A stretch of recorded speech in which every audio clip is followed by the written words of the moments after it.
everyone. I'm Lisa. I'm the Director of Women's Ministry and Care here at Redemption Church, and I'm going to walk you through our announcements this week. We've got a few of them, so stick with me. First of all, parents, please send in videos of your kids doing their memory work or singing songs for Easter. You can send those into Buggy. We'd love to put them up on the liturgy on Easter morning.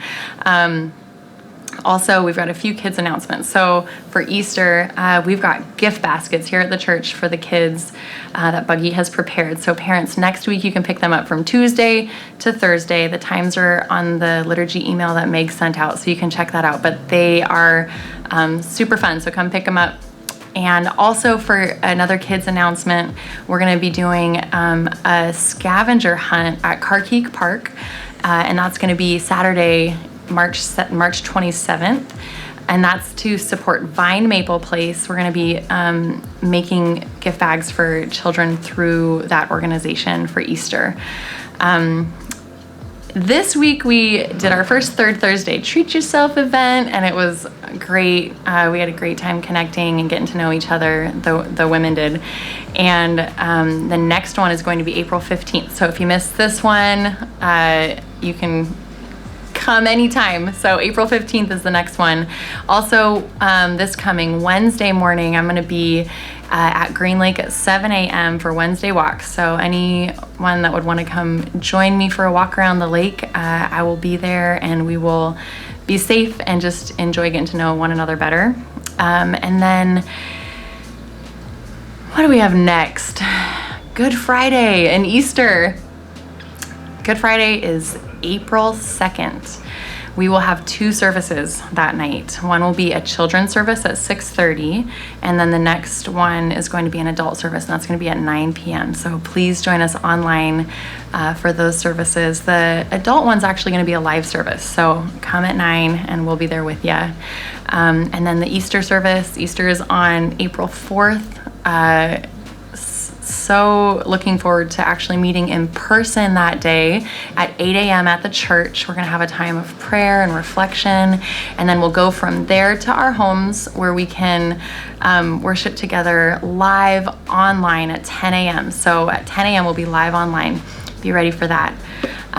We are shortly going into Pastor Mark Dunford's message, continuing in God's covenants. Today we'll be learning through God's covenant with Moses. And before we move into that time, my daughter Lucy is going to come on for one more announcement regarding the youth group and a fundraiser that they are doing through an organization called Sacred Road. So stay tuned. Hello, my name is Lucy Eichelberger, and I'm here to tell you about the Sacred Road Ministry fundraiser. It's going to be held from 10 a.m. to 2 p.m. at the Trinity Church parking lot. Our goal is to have 16 tables and raise $1,200. We're looking for craft donations if you'd like to join. These donations are going to go to Hope Fellowship in White Swan of the Yakima Nation. Thank you.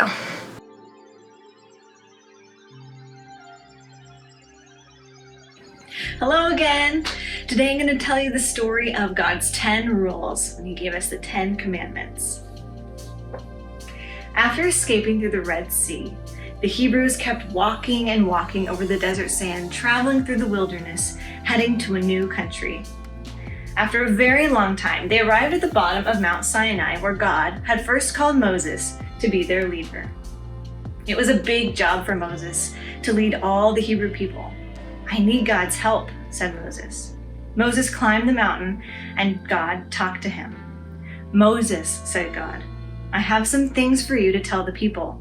You have seen what I did to the Egyptians, so you wouldn't have to be their slaves any longer. If the people obey me, I'll make them a special people. Now go down and tell the people what I have said." Moses came down from the mountain and told the people what God had said. And all the people said, "We will do whatever God asks us to do." Moses went back up the mountain.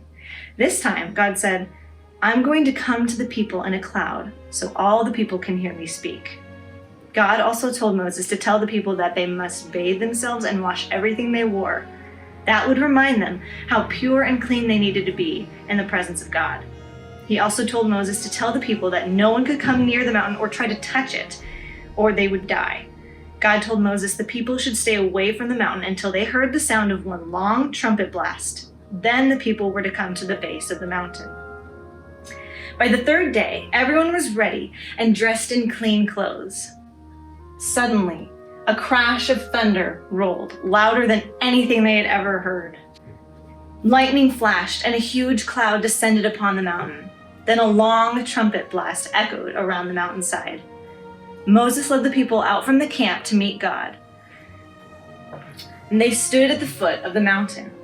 Then miraculously, God's presence covered the mountain like a cloud of smoke. It billowed into the sky and the whole mountain shook with a great earthquake. The trumpet blast grew louder and louder. It was an awesome sight. The people trembled with fear. And God spoke all these words, saying, I am the Lord thy God, which have brought thee out of the land of Egypt, out of the house of bondage. Then he declared his laws to the people. They are called the 10 Commandments. The first commandment, said God, is worship no other gods but me. The Egyptians had many gods for different reasons, but God wanted the Hebrew people to worship only the one true God. The second commandment, God told the people, is don't make any idols. Don't bow down to any other god but me. And this is my third commandment, said God. Do not take my name in vain. The fourth commandment concerned worship. God said, keep the Sabbath a holy day and do not work on the seventh day. God wanted the people to rest and worship him on that day. In the fifth commandment, God said, honor your father and mother. To honor means to speak kindly to your parents, to be courteous, respectful, and kind to them. Commandment 6 was, you must not murder. To take away life that only God can give is wrong. And commandment 7, said God, is don't commit adultery. In other words, love your own wife or husband, not someone else's wife or husband. In commandment 8, God told the people, do not steal. We should never take something that doesn't belong to us. Instead, we should share with others. God said in commandment 9, do not lie. Sometimes we think lying isn't so bad and we tell just part of the truth, but that's lying too. The 10th commandment was, you must not covet. That means we shouldn't envy or be jealous that someone else has what we want. You can admire something like that, but not be jealous that you don't have it. I give you these 10 commandments for your own protection, said God.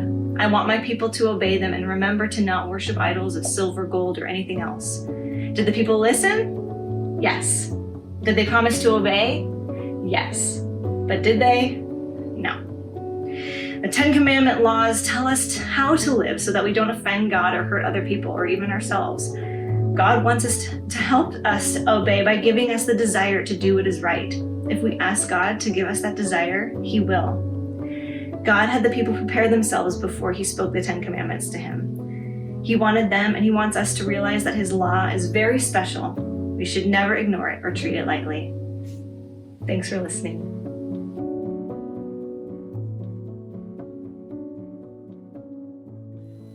Hey, good morning, church. Welcome to church today. It's a good time to be together. It's good to have you here. It's good to be able to worship Jesus in this way. As we're preparing to listen to God's word, listen to Pastor Mark bring forward the word, I just wanted to start us off with a passage that Pastor Mark is going to teach on later, and he's also going to close the sermon out with. It's an absolutely beautiful passage.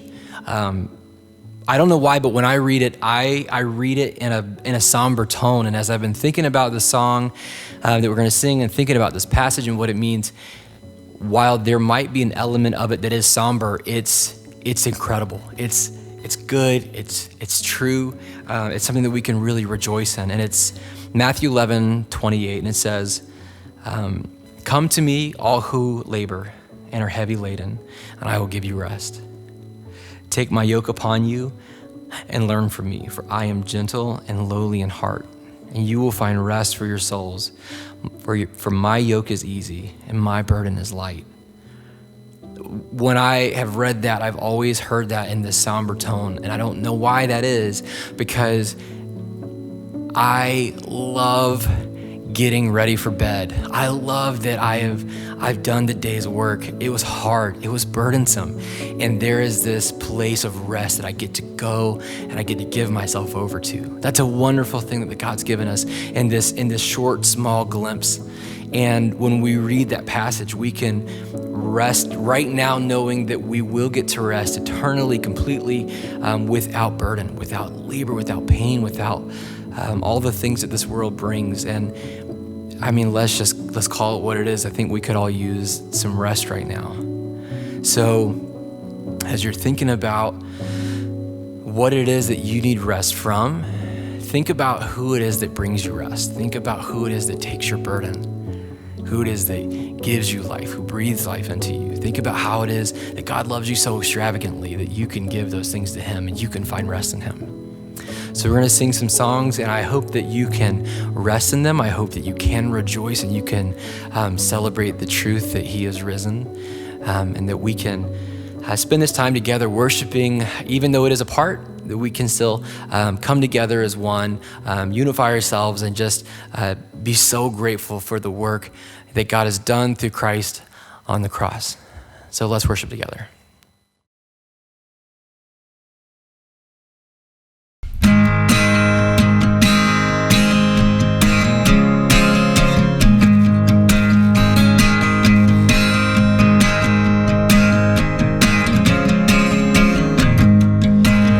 Stand before your maker, full of wonder, full of fear. Come behold his power and glory, yet with confidence draw near. For the one who holds the heavens and commands the stars above is the God who bends to bless us with an unrelenting love. Rejoice. Come and lift your hands and raise your voice.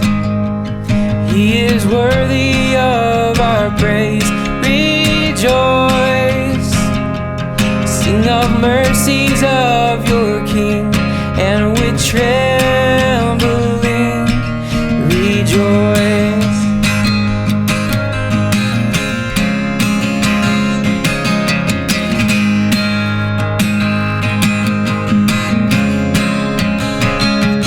We are children of the promise, the beloved of the Lord, one with everlasting kindness, bought with sacrificial blood, bringing reconciliation to a world that longs to know the affections of a Father who will never let them go. Rejoice. Come and lift your hands and raise your voice. He is worthy of our praise. Rejoice. Sing of mercies of your King, and with trembling rejoice.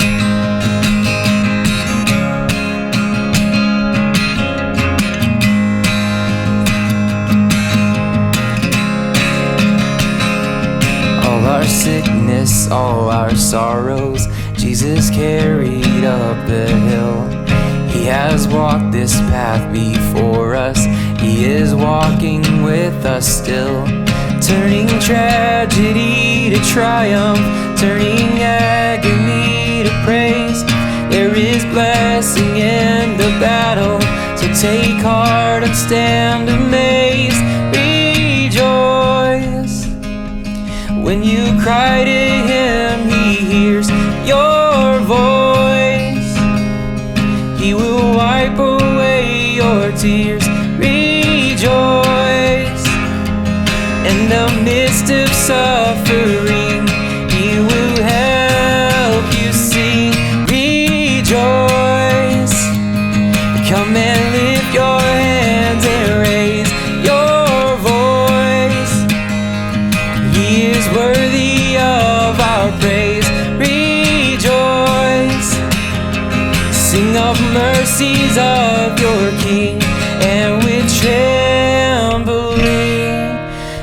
rejoice.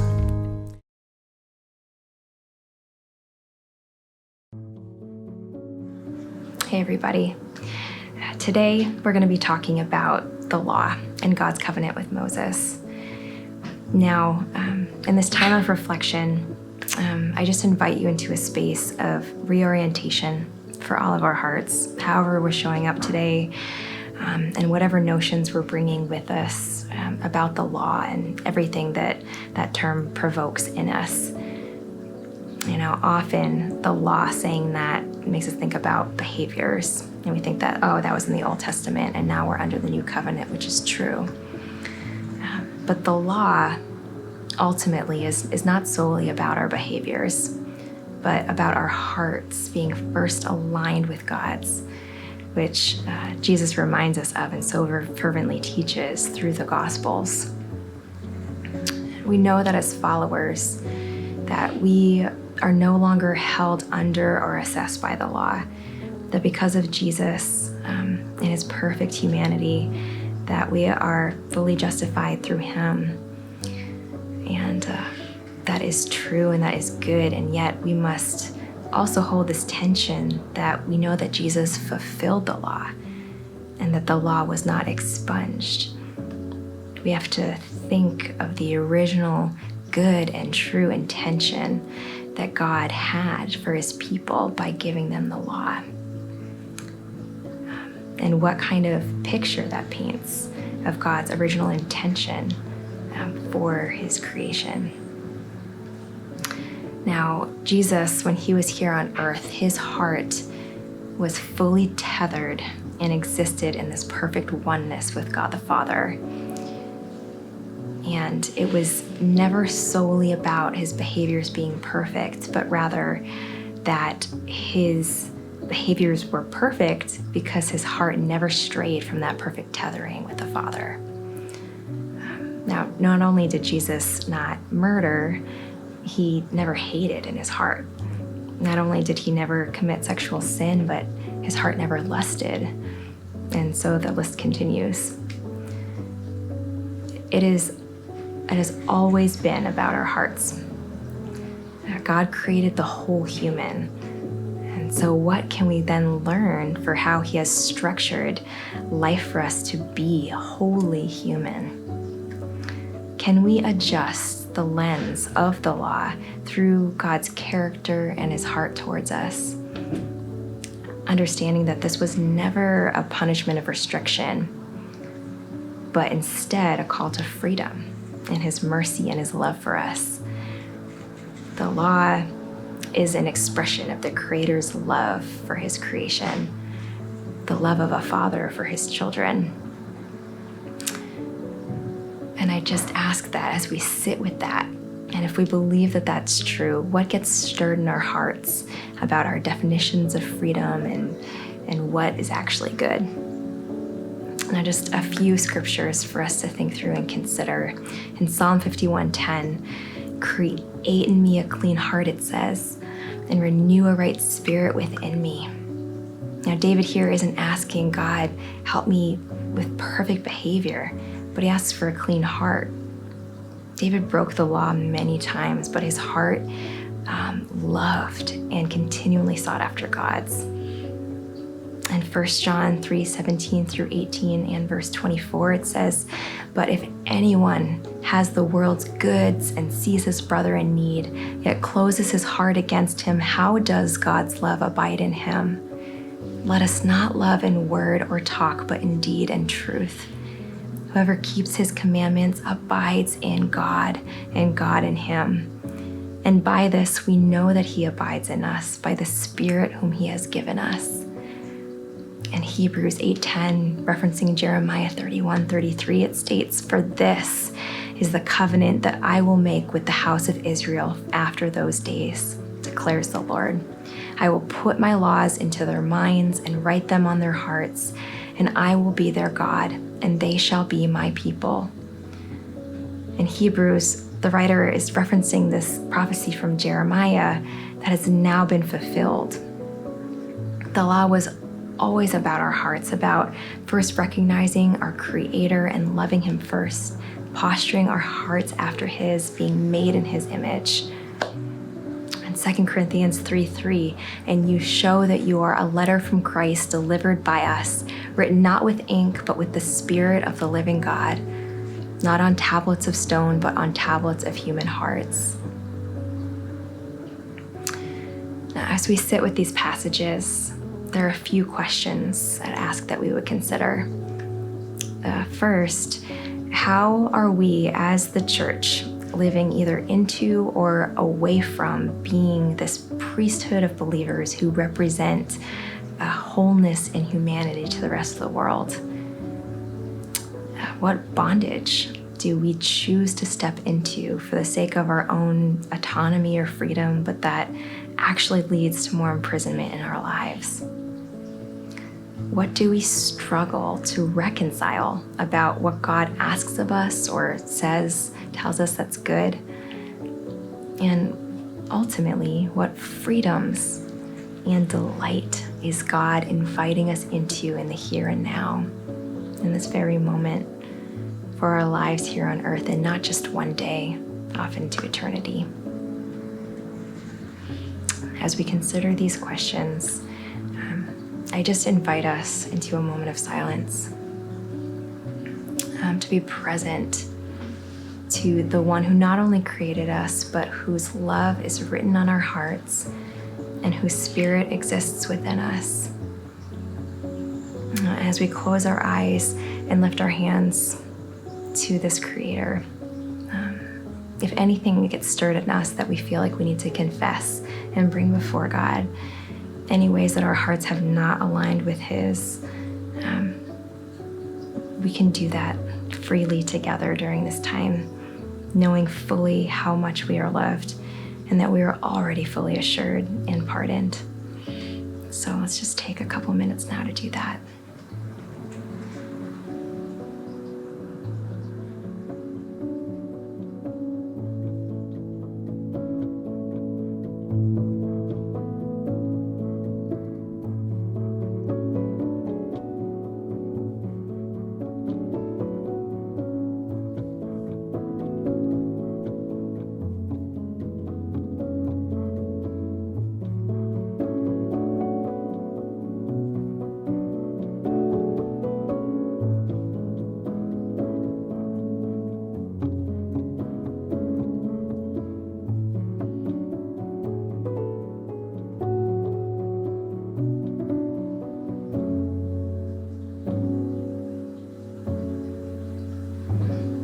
As we keep our eyes closed and our hands open, our hearts open, I ask that you would just listen to and reflect and meditate as we close on the words of Psalm 19. The law of the Lord is perfect, reviving the soul. The testimony of the Lord is sure, making wise the simple. The precepts of the Lord are right, rejoicing the heart. The commandment of the Lord is pure, enlightening the eyes. The fear of the Lord is clean, enduring forever. And the rules of the Lord are true and righteous altogether. More to be desired are they than gold, even much fine gold, sweeter also than honey, and drippings of the honeycomb. Moreover, by them is your servant warned, and keeping them there is great reward. Amen.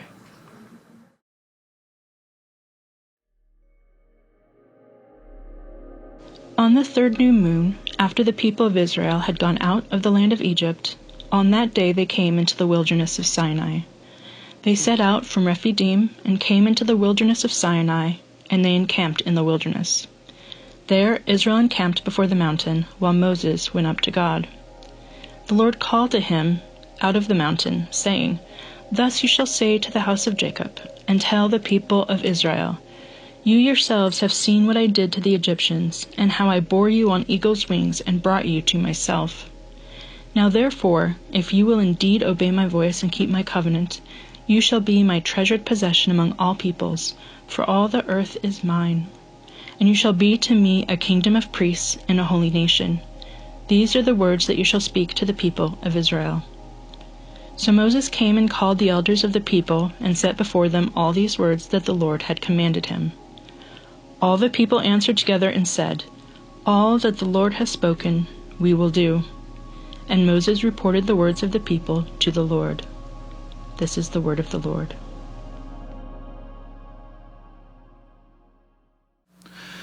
Hey, good morning, Redemption Church. It is good to be with you again. For those of you who don't know me, my name is Mark. I'm one of the pastors here at Redemption. And this morning we have the pleasure of continuing our series, Working Through the Covenants. Alex went a couple weeks ago, looked at the Noahic covenant and then the Abrahamic covenant. And this week we jump into the Mosaic covenant. We look at God lovingly giving rules to his people. We have an interesting relationship with rules, I think, and part of it might just be the sort of American individualistic sense that we have this independent streak.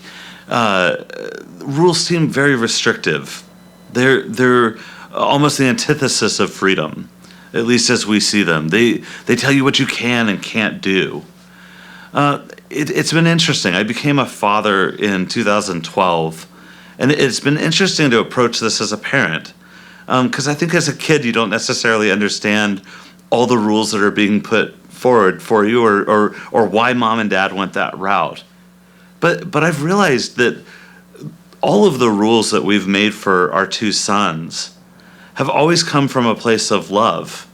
They've always come from a place of trying to show them how life ought to be lived, or to keep them physically safe.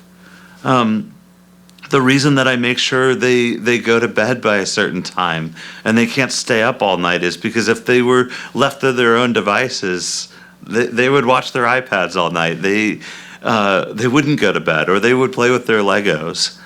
That wouldn't be good for them. School would be very difficult the next day.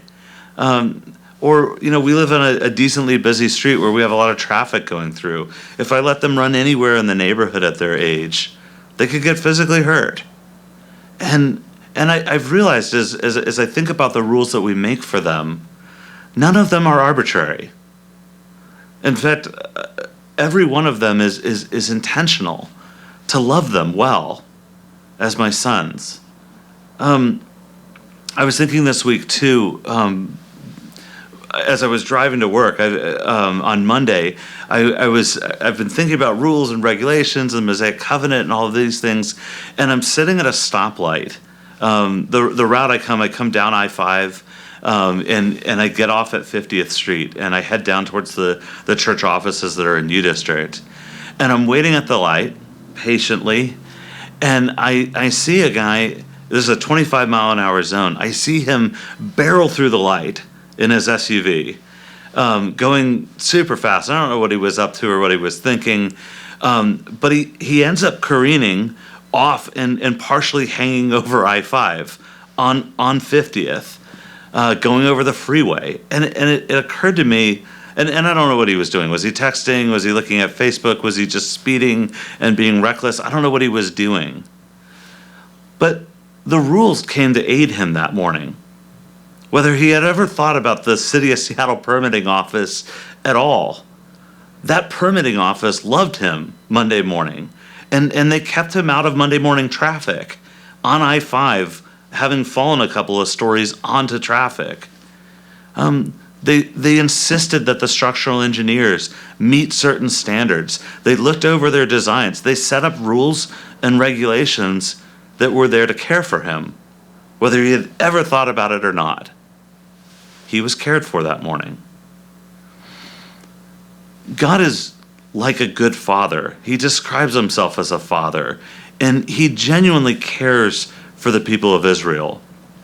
By the time we pick this up, we can see numerous stories of God's faithfulness to them.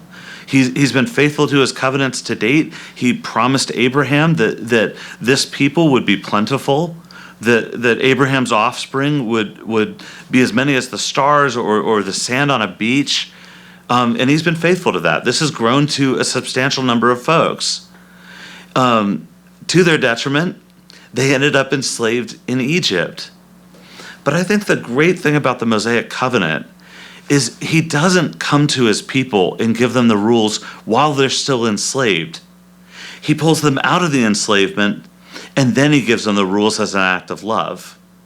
So let's pick it up really quick. We're going to be in Exodus chapter 19. It's just one chapter before we get the Ten Commandments, because I think it's worth looking at how we land here. So let's pick up Exodus chapter 19, verse 1, and let's pick up what our Bible has to say here. It says, on the third new moon, after the people of Israel had gone out of the land of Egypt, on that day they came into the wilderness of Sinai, and they set out from Rephidim and came into the wilderness of Sinai, and they encamped in the wilderness. And there Israel encamped before the mountain while Moses went up to God. So again, they're out of Egypt. God has been taking them through this path. They're on this long commute towards Sinai, towards the promised land that God has offered them. And God has continued to be faithful with them. He's provided water out of a rock. He's provided manna from heaven. He's provided shelter for them and direction for them to navigate through this wilderness, to get where they're at.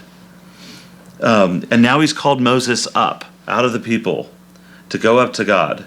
And so picking up in verse 3. So while Moses went up to God, the Lord called to him out of the mountain, saying, thus you shall say to the house of Jacob, and tell the people of Israel, you yourselves have seen what I did to the Egyptians. Remember, he calls back to that.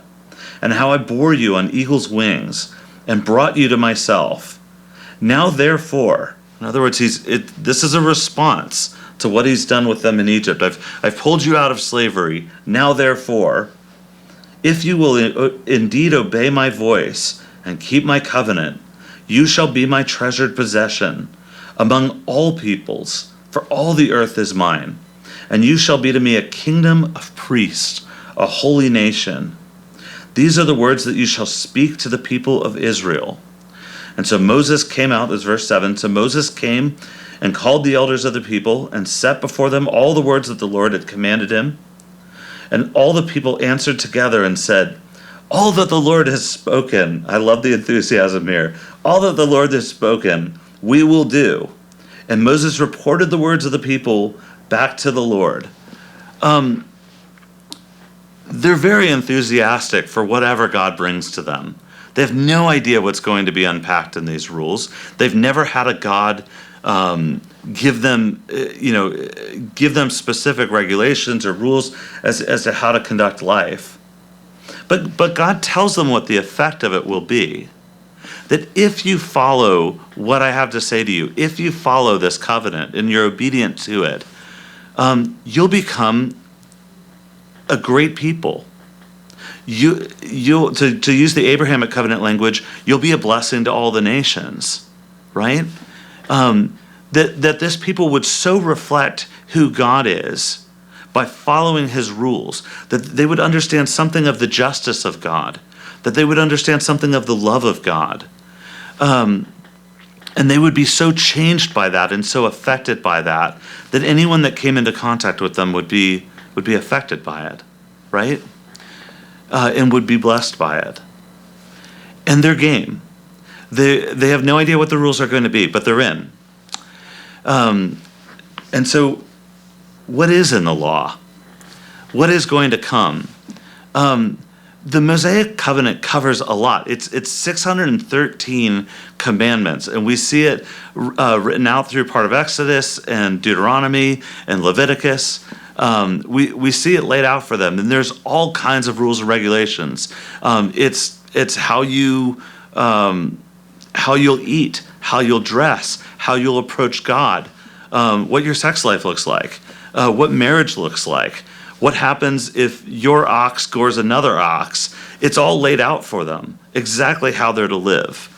But it's calling them to a way of being, to a way of life. It insists on a Sabbath. It insists on a pattern of doing life. When we get to the New Testament, It's interesting when in Luke 10, when Jesus is about to give the parable of the Good Samaritan, he's talking to this religious lawyer, this guy that knows the law front and back, and Jesus asks him the question. He asks him in effect to summarize the law. What do you see written there? And he goes, 2 points. It's to love the Lord your God and to love your neighbor as yourself. And Jesus thinks about it and he goes, yeah, that's it. Go and do exactly that. So he recognizes that this would be a people that are radically changed. And of course, the religious lawyer goes on. He tries to justify who his neighbor is and who it isn't. So he figures out exactly what he has to obey or believe. But he recognizes the weight and the importance of the law and how much it would change people. When you skip over to to chapter 24, after hearing the law, you might think it's like, wow, 613 regulations and laws and commandments. Would they possibly be just as enthusiastic? And yeah, they were. So if you pick up in Exodus 24, verse 3, it says, Moses came out and told the people all the words of the Lord and all of the rules. And all the people answered in one voice and said, all the words that the Lord has said, or has spoken, we will do. And Moses wrote down all the words of the Lord. He rose early in the morning and built an altar at the foot of the mountain and 12 pillars, and according to the 12 tribes of Israel. And he goes on, and in effect, they're signing the covenant. So after seeing all of this, they sign the covenant. The other thing that it does that I think is beautiful is God lets them know what the blessing will be, and he lets them know what the curse would be for them. If they're obedient, they know exactly what it's going to look like. They see the blessing side of it. But when God's people find themselves in exile, through the book of Jeremiah, when they're in Babylon, right? When they find them there, they're never wondering what got them there. They're never wondering why did this people come and overtake us and pull us out of our land that God had gifted us. Why did that ever happen? These are not a confused people. One of the things that I think is really special about God giving them these rules is you have to think that every other people group that has ever existed on earth has simply existed on the tradition of their elders, of their ancestors. If you wanted to know why your crop was going well this year or why it didn't go well, are the gods pleased with you or not? Are you getting rain? Are you getting food? Is there famine? Is there any of the normal circumstances of agrarian life, right? How would you know that God is happy with you or not? They're guessing. They don't know. Because Yahweh is the only God, and he isn't speaking to them and telling them how they ought to live their lives, they're running wild to figure out their own way of life, what works for them. It's not freedom, it's confusion. And so by God coming to Moses and coming to the people of Israel and giving them the law, they know exactly where they stand. This is why David in Psalm 119 is able to say, "I see your love is your law is beautiful and lovely. Teach me your statutes." And so, even though David knew he was a sinner, right? I mean, he had the thing with Bathsheba and with Uriah. David is a well documented sinner, and yet he sees God's law as beautiful and lovely, because he understands that this is an expression of God's love for him. He understands that otherwise he'd be flying blind, but that God has done, through bringing his law, has given him a better understanding of who God is and is giving him a better understanding of who he is. The Old Testament, just to give a little biblical theology here, is really the account of Israel failing its covenant to God. from here, we see them go on through different kingdoms and all these different episodes that go on. But the summary that we get to by the time we're finished with the Old Testament is that Israel is not going to be an adequate covenant partner. They're not going to be the blessing that God intended them to be. Quite the opposite. They're really no better off. I mean, when you look at the Sadducees and the Pharisees, and you look at how the religious elites, the ones who really knew the law, if you look at how they're living in Jesus' time, they come off horribly. They're no better than the Gentiles, even though they have the law, even though they have the standard, which is to say, we're going to need a better covenant partner. We're going to need a better Israel. And that is exactly what we get in Jesus. Jesus comes in, and yes, he's incarnate, and he lives this life, and he dies on the cross to bring us into relationship with God. All of that is true and vitally important, that he is the means by which you can come to God and be in relationship with God. That's true and vitally important. But Jesus also shows us how to live. When he speaks of the way, that I'm the way, the truth, and the life, right? He's saying more than just, this is the path by which you'll avoid hell and end up in heaven. Quite the opposite, or in line with that, rather. He's saying, this is a way to live life. Jesus fully fulfills the Mosaic covenant. And so we see that he's a blessing to the people. We see how attractive he is. We see how people want to be around him. And maybe a modern day example would be like, Mr. Rogers, right? He's a Presbyterian minister with a kids show. But everyone loved Mr. Rogers. And he's not perfect. By no means does Mr. Rogers fulfill the Mosaic covenant. But maybe he gets closer than a lot of us do. And because he's living out the tenets of his faith, it's incredibly attractive. People are struck by it.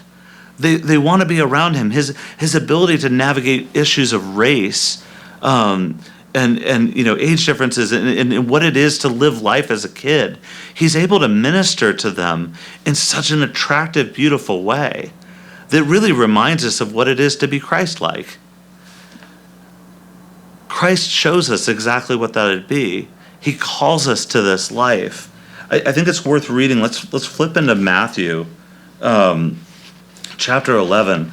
I love how this chapter ends because I think it gives us some idea of what Jesus is doing and living in this way, right? Pick it up in verse 28. This is Matthew 11:28. He says, "Come to me, all who labor and are heavy laden, and I will give you rest." How many of you are exhausted because the way that you live life is burdensome? You're so worried about achieving the perfect work life or being the absolute best parent that does all the things with their kids. You fill your schedule, you exhaust yourself, right? Jesus didn't live that way. He knew how to disconnect. Even when people needed his help, he knew when he needed to disconnect and pull back and Sabbath or lean into his relationship with his Father. He lives in a really radical way. He says in verse 29, "Take my yoke upon you." And yoke would have been understood from a rabbi. A rabbi had a yoke, which was the breadth of his teaching. "Take my teaching upon you and learn from me, for I am gentle and lowly in heart, and you will find rest for your souls. For my yoke is easy and my burden is light." Jesus is calling you out of enslavement.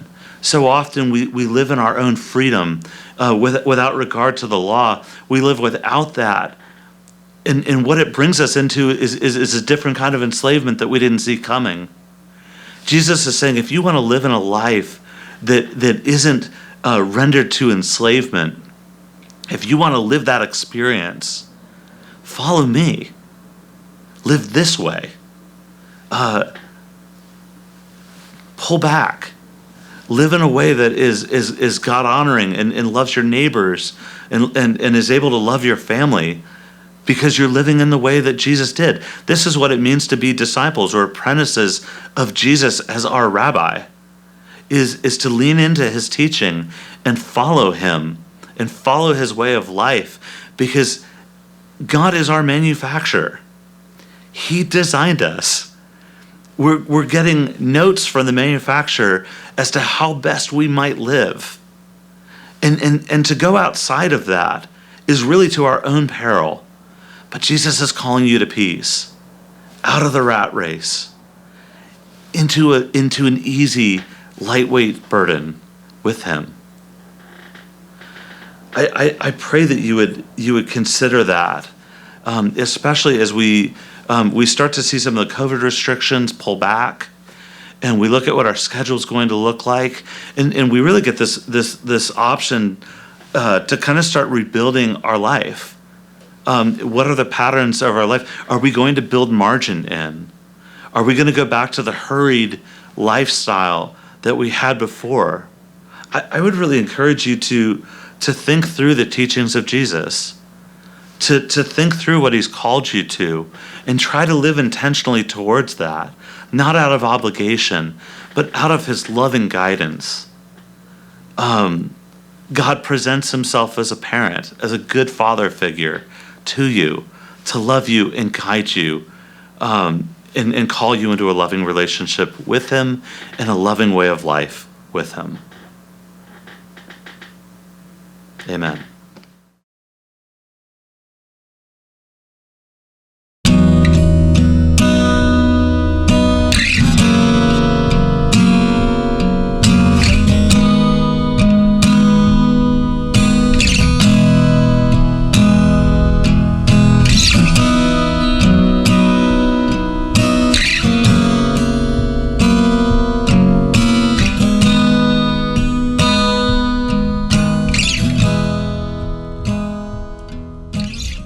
Okay, so at this time, we want to invite you to pause the video.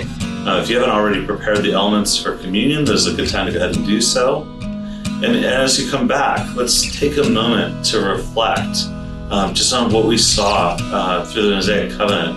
Remember that the rules that God provided for his people were intentional. They were designed to draw the hearer back toward him, that they would better understand God and better understand themselves. In his grace, though, even though we couldn't fulfill the obligation of the law, he sent his son to do exactly that, to fulfill the law on our behalf. If you're not a follower of Jesus, this is a good time to reflect on accepting his invitation to you. We would be honored to talk further with you about that, to connect with you. You can go on our website and connect with us there, and we would love to follow up with you on that. If you are a follower of Jesus, we would invite you now. Please take the bread in remembrance of his broken body, and take the cup, drink of it in remembrance of his shed blood for you.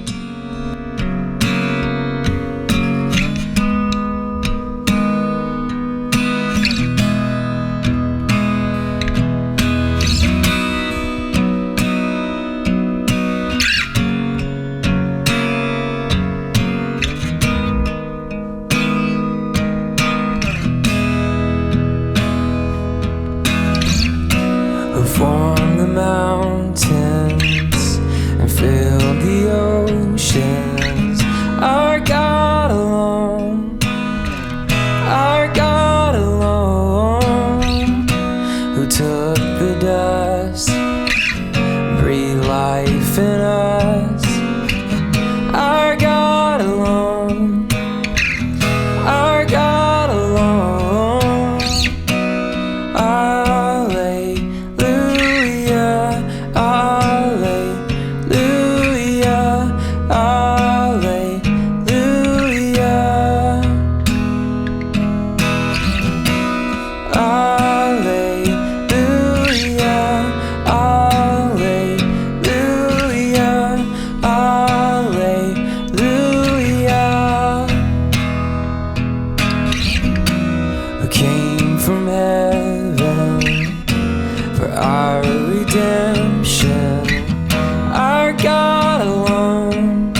for sin, that we may live. Our God alone, our God alone. Alleluia, alleluia, alleluia.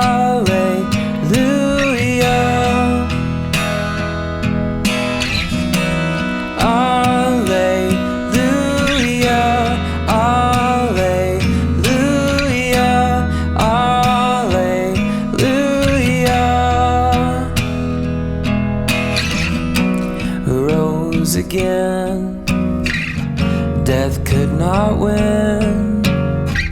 Our God alone, our God alone, who is returning, bringing a kingdom.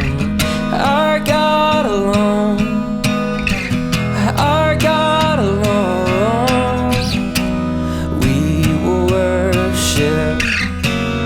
We will worship our God alone, our God alone.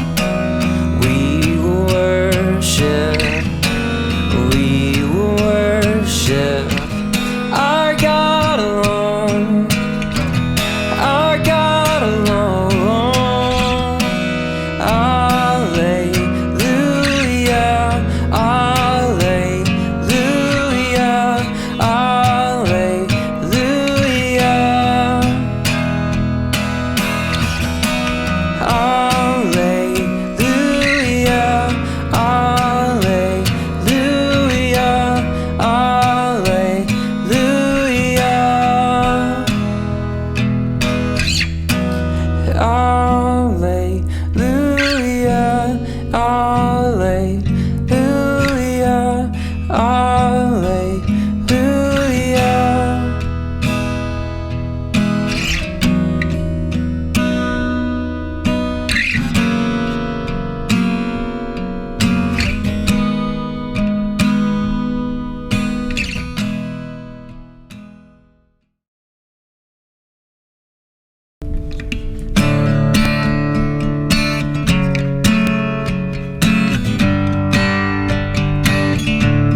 saints adore thee, casting down their golden crowns around the glassy sea.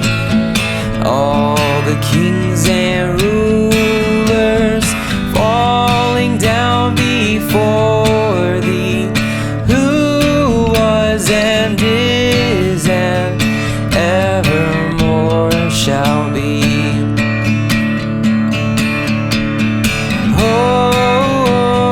Holy is the Lord Almighty. Holy is the Lord Almighty.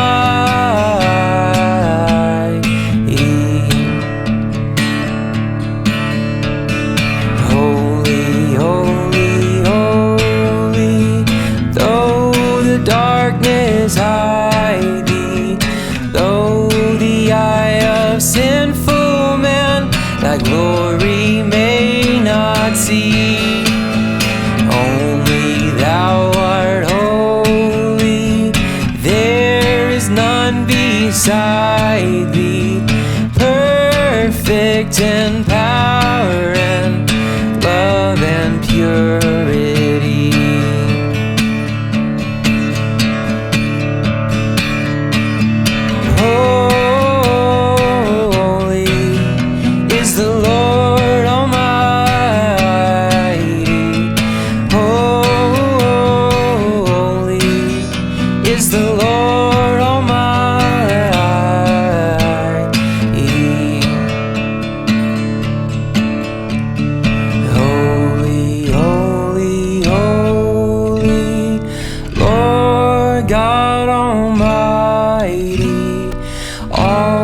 thy works, I praise thy name in earth and sky and sea.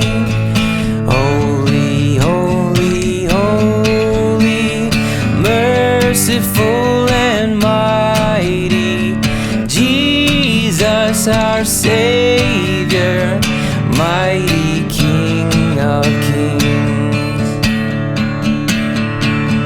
Holy is the Lord Almighty. Holy is the Lord Almighty.